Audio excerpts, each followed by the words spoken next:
La 19e édition de la Semaine nationale de la sécurité routière démarre ce lundi 4 septembre 2023, une semaine pour sensibiliser les usagers de la route pour un changement positif de comportement. Là-dessus, vous entendrez la ministre des Transports et des Infrastructures dès le début de ce journal.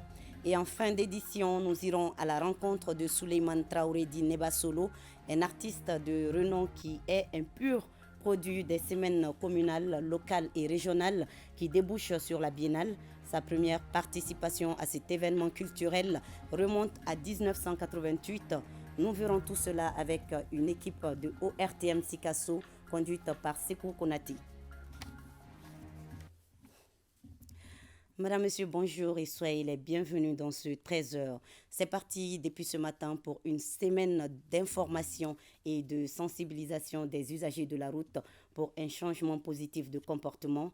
Le thème de cette année, la sécurité du transport public de personnes, une réaction à la série d'accidents de la circulation routière survenus ces derniers temps sur le réseau routier du Mali. Reportage Daouda Koni. La Semaine nationale de la sécurité routière est à sa 19e édition. À cette occasion, les autorités consacrent une semaine pour informer et sensibiliser l'ensemble des acteurs évoluant dans le domaine. Objectif visé, un changement de comportement sur la route. L'insécurité routière qui affecte toutes les couches sociales a pris des proportions inquiétantes, devenant une préoccupation majeure aussi bien pour les usagers et les riverains de la route que pour les pouvoirs publics en charge de la gestion de la sécurité routière. C'est aussi un moyen pour les autorités en charge de la sécurité routière de riposter à la série d'accidents de la circulation routière survenus ces derniers temps, d'où le choix du thème « La sécurité du transport public de personnes ». Ce thème est une partie intégrante du 5e axe stratégique de la stratégie nationale de sécurité routière 2021-2030 et de son plan d'action 2021-2025 intitulé « La sécurisation du transport professionnel ». En plus d'endeuiller nos familles, les accidents de la circulation routière invalident nos producteurs, anéantissent les ressources humaines, atteignent le moral des citoyens, impactent l'économie et compromettent le développement national. Rappelons que le 12 juillet dernier, la réunion des services techniques compétents et des organisations socio-professionnelles a rendu public un communiqué conjoint des départements en charge des transports et de la sécurité. Le communiqué a trait à informer l'opinion publique des mesures, à savoir l'interdiction de la circulation des véhicules de transport public de voyageurs entre 0h et 5h du matin sur les axes routiers interurbains et internationaux. La délégation de haut niveau des Nations Unies conduite par le directeur exécutif adjoint et chef des opérations du programme alimentaire mondial, la PAM, a bouclé sa visite au Mali. À l'issue d'un séjour de 5 jours où il a rencontré les autorités de la transition, le directeur exécutif adjoint de l'action humanitaire et des opérations de l'UNICEF fait son bilan. Écoutons-le au micro de notre reporter Mohamed Kanyantao. Dans les mois à venir, 1 million d'enfants sont à risque de malnutrition aiguë, dont 200 000 à risque de malnutrition aiguë sévère. Si on ne s'occupe pas de ces enfants, ils sont à risque de mourir. Et donc il est essentiel que les partenaires des Nations Unies travaillent ensemble et avec la société civile et avec les autorités locales pour avoir accès à cette population, pour répondre aux besoins de cette population.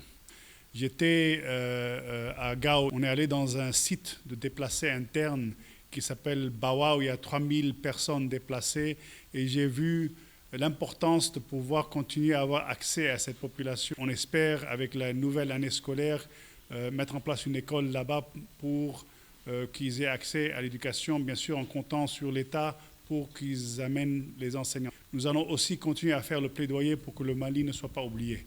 On veut que le partenariat au niveau du financement, au niveau des fonds, continue à exister et être disponible pour le Mali. Nous avons demandé aux autorités maliennes, premièrement, de continuer à assurer la sécurité et c'est bien sûr leur préoccupation. Deuxièmement, nous avons fait le point que la façon dont la transition se fait au niveau du départ de MINUSMA est importante pour la population dans le Nord, pour le fait que nous puissions continuer à avoir accès à la population, que ce soit pour les besoins humanitaires. Nous avons demandé aussi aux autorités de continuer à investir dans les systèmes sociaux et de s'assurer que les fonctionnaires publics soient de nouveau sur le terrain, y compris dans les zones difficiles et dans les zones reculées. Justement, parlant des actions humanitaires, elles se poursuivent en faveur des populations déplacées de la localité de Ber dans la région de Tombouctou. Les ONG partenaires tels que CRS, Terre des Hommes et Plan International, à travers leur bailleur USAID, viennent de mettre à la disposition de ces populations en détresse du cash, des kits d'hygiène, des vivres et non-vivres afin d'atténuer leurs souffrances. Reportage Najim Baba Sissé et Alou Koulibaly. C'est une deuxième vague de donations à l'endroit des déplacés de la localité de Berne qui ont fui les conflits pour se réfugier à Tombouctou. La présente émane des acteurs humanitaires tels que CRS, Terre des Hommes et Plan International, avec le soutien de la Direction régionale du développement social et de l'économie solidaire sur la base d'une évaluation multisectorielle. 392 ménages vont recevoir des catholiques relief service, CRS, des vivres sous forme de cash qui varient entre 45 000 et 90 000 francs CFA en fonction de la taille du ménage.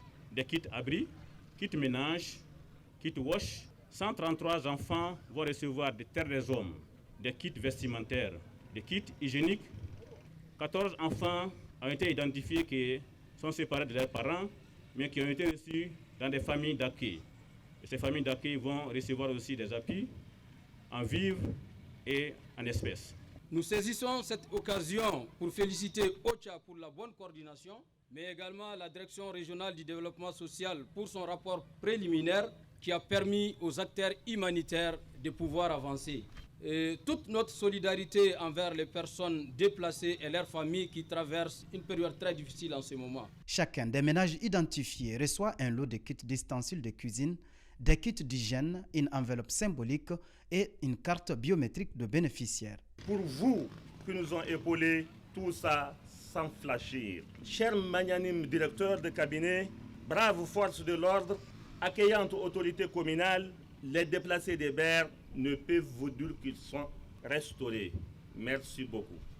Quant à vous, je vous exhorte à faire bon usage des dons qui vous seront remis et à préparer votre retour dans vos villages et fractions pour bâtir le Mali de demain. Les FAMAS sont là et restent au service des populations pour votre protection et celle de vos biens. Le directeur de cabinet termine son propos en réitérant l'appel du gouverneur à l'endroit des autres acteurs humanitaires à tout mettre en œuvre pour que nos frères et sœurs déplacés retrouvent le sourire. Nous sommes en pleine vacances scolaires et pendant que certains élèves profitent pour se détendre, d'autres par contre pratiquent des jobs de vacances. Pour ces derniers, les vacances sont une période propice pour apprendre des métiers et surtout faire des gains en vue d'épauler leurs parents pour les dépenses de la prochaine rentrée scolaire. Reportage Awada Mankoulibaly, Alkaou Traoré et Moussa Toko. Il est 9h quand nous retrouvons Oumar Pergourou dans son lieu de travail. Il est en pleine séance de collage d'un pneu. Il y est pour une période précise. Pendant les vacances, je viens apprendre le métier de vulcanisateur auprès de mon oncle. Non loin de là, Fatoumata vend de l'eau. En formation pour être secrétaire, elle pratique cette activité lucrative pendant les vacances. Pendant les vacances, je vends de l'eau pour soutenir ma mère et prendre en charge certains de mes besoins. Ça fait 2 ans que j'exerce ce métier. Autre lieu, autre secteur d'activité, la vente de filets. Cette boutique voit l'effectif de son personnel s'accroître pendant cette période. Elle accueille des élèves. Je profite de mes vacances pour travailler et découvrir de nouvelles choses. Je viens dans cette boutique de filets.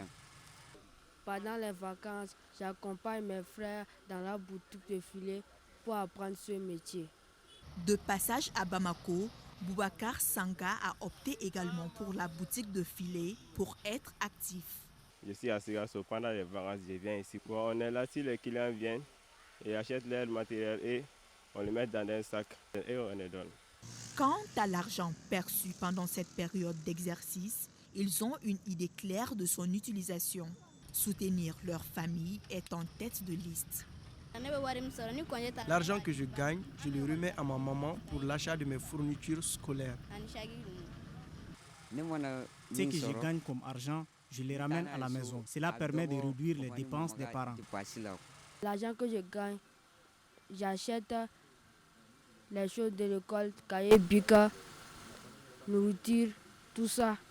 L'argent que je gagne, je dépose pour prendre des forfaits, acheter les vêtements et les chaussures. Pendant certains moments, j'envoie l'argent à ma mère à Sigasso. Cet engouement des enfants à s'occuper utilement pendant les vacances ne profite pas qu'à eux. Les enfants qui viennent pendant les vacances nous aident beaucoup. Les travailleurs ont moins de charges et la fatigue est réduite, ce qui permet d'avoir de bons résultats. Que les enfants s'adonnent à des activités lucratives pendant leur temps libre, une volonté encouragée et soutenue par les parents. Il a aimé ce métier. Il vient très tôt le matin et rentre parfois à 21h. Il est vraiment très courageux. Avoir plusieurs cordes à son arc est très bénéfique. Pour avoir fait moi-même pendant l'enfance, je pense que c'est quelque chose qui est à encourager parce que ça permet de donner une certaine responsabilité aux enfants. Ça permet de les confronter déjà à la vie sociale. Mais il faut se dire que ça doit être bien encadré parce que s'il y a trop de laisser-aller, c'est peu que les enfants partent faire autre chose. La rentrée scolaire 2023-2024 est prévue pour le 2 octobre. En attendant cette reprise des cours, ces jeunes semblent bien tirer profit de leurs vacances. Aider 100 jeunes femmes à entreprendre, c'est en substance l'objet du projet Women Lead de la Jeune Chambre internationale. Et c'est dans ce cadre que 6 d'entre elles ont bénéficié de 3 mois de renforcement de capacités en anglais, une langue très utilisée dans le monde des affaires. Les précisions avec Bemba Sibi. 100 jeunes femmes ont bénéficié de 6 mois d'accompagnement dans l'entrepreneuriat, ceci dans le cadre du projet Women Lead de la Jeune Chambre internationale Bamako Elite, une incubation sanctionnée par une formation en anglais. Nous remercions DCI Bamako Elite pour nous avoir donné cette opportunité unique, non seulement de renforcement de capacités, mais aussi de bénéficier des formations en anglais, des incubations et aussi de financer nos projets. Nous avons eu comme objectif de former 100 femmes, dont 50 femmes entrepreneurs et 50 femmes aspirantes entrepreneurs. On a atteint l'objectif avec beaucoup de succès durant 6 mois. En tant que jeune entreprise, nous sommes dédiés à la formation, notamment dans les langues, l'anglais. Nul n'est sans savoir de ce proverbe que l'ignorant du XXIe siècle est celui qui ne comprend pas l'anglais. Philippe Diko, représentant du ministre de la Jeunesse et des Sports chargé de l'instruction civique et de la construction citoyenne, a dans son intervention mis l'accent sur l'avantage de la maîtrise de l'anglais pour les entrepreneurs. Quand tu parles le français, tu maîtrises l'anglais, les gens courent derrière vous. Quel que soit votre niveau, que vous êtes scientifique, comptable, etc. Votre CV, il faut vraiment que vous ayez... On ne peut pas, parce qu'il y a des gens qui mettent dans leur CV que je parle anglais, bon, parler bien, des trucs comme ça. Mais en réalité, en pratique, il faut parler la langue. C'est une langue. Il a également rappelé à l'assistance les 3 axes prioritaires du département de la jeunesse et des sports qui s'articulent autour du renforcement de l'engagement citoyen des jeunes, l'offre d'opportunités à la jeunesse et le développement du sport dans son ensemble. En 3e région, les jeunes de la 7e promotion du Centre culturel Art Manuel de Sikasso ont reçu après 1 mois de formation leurs attestations. C'était samedi dernier au cours d'une cérémonie. Compte rendu, Moustapha Doumbia, Amadou Doulou. Ils sont au total 23 apprenants à recevoir leurs attestations de fin de formation en art plastique. 23 jeunes qui ont été formés pendant 1 mois au Centre culturel Art Manuel. Ces 10 sessions sont pour but d'occuper les jeunes pendant les vacances d'une part, et d'autre part, les initier en art plastique, à savoir connaître l'esthétique des lignes, les éléments d'un tableau paysage, l'esquisse d'un tableau paysage, l'application des couleurs sur une toile. Les 23 jeunes formés constituent la 7e promotion du Centre culturel Art Manuel. Certains d'entre eux ont affirmé être désormais mieux outillés pour créer leurs propres entreprises. La contribution du Centre à la création d'emplois et à la promotion de la culture est saluée par les autorités politiques et administratives et par les services techniques en charge de la culture. L'initiative est à saluer et mérite d'être encouragée, car elle se veut un événement rassembleur de tous les enfants du Kénédougou. Bref, une formation qui cultive la paix, la cohésion sociale, le développement social et culturel. Il a fait découvrir à nos jeunes, à nos enfants, qui, à travers ces attestations, vont aussi s'installer pour commencer à construire notre pays à travers l'art plastique, puisqu'ils vont aussi contribuer à l'économie de notre commune, non seulement la commune, de notre cercle, de notre région, et pourquoi pas partant de notre nation entière. La remise des tableaux au premier adjoint au maire de la commune urbaine de Sikasso et aux représentants du gouverneur, la visite des œuvres des apprenants ont mis fin à la cérémonie. Et c'est à quelques 40 km de Sikasso que je vous amène à la rencontre de Souleymane Traoré dit Nebasolo, natif du village de Nebadougou, un pur produit des semaines communales, locales et régionales qui ont débouché sur la biennale au compte de la région de Sikasso. Sa première participation remonte à 1988. De cette date à nos jours, notre artiste atteste avoir tiré un maximum d'expérience, établi des liens d'amitié et de fraternité avec un nombre d'artistes des autres régions. Du haut de ses 54 ans, commandeur de l'Ordre national, Nebasolo consacre actuellement sa vie à sa carrière internationale, à la formation des jeunes et à l'encadrement de la section lyrique des troupes de Sikasso. Au RTM Sikasso, Sekou Konati.